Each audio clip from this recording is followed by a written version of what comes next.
Okay, another thing we got is basically about the A5 Flatline. Alright, we've got a lot of the controversy going over this barrel, but all in all, it's pretty good for what it's designed to do. Alright, what we're going to use today here is actually a 1/8 inch hex wrench. Alright, and show you a little bit about the cleaning of the barrel, as well as to make sure you maintain its maximum accuracy, as well as efficiency and cleanliness.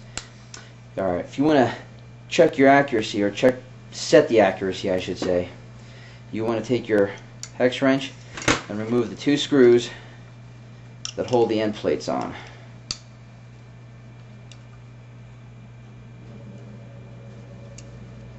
Takes a little bit of work, and they're fairly tight, so keep that in mind. Actually, you really only need to take off the back plate, give you the best full function here. Alright, mine's a little dirty. See if I can clean some of that up some.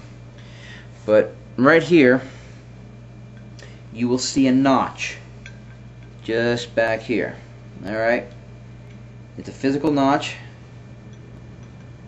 within the plate itself. Then, you also see this line inscribed onto the barrel.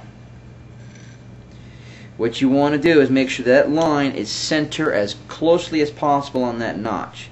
Now, Tippmann counts anything within the notch as acceptable, but true scenario paintballers got to count accuracy and range, so we want to make sure that is as accurate as possible. Alright? Other than that, all you got to do pretty much is reinstall the barrel back into your housing. Line up the two holes right there. Insert your screw and retighten.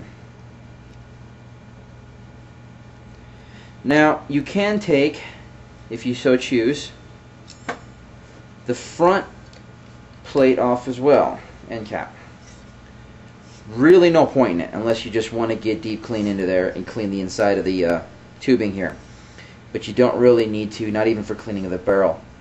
Alright, when you're going to clean this barrel, make sure that you do two things. One is that you want to throw this in boiling water or really hot water.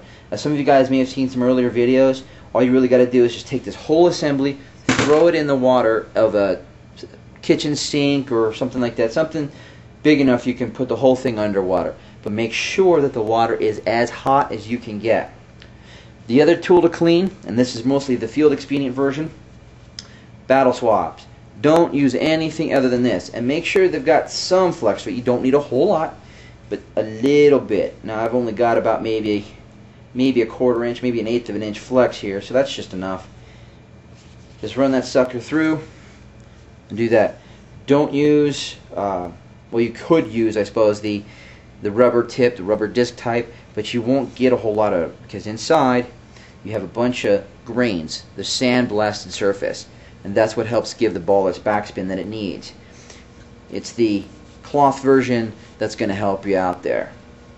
Alright, and of course, if you guys see my really nasty paint job with the holes missing, this is where I had Picatinny rails mounted, and this barrel is actually very good to help assist that. This is actually the Spec Ops version.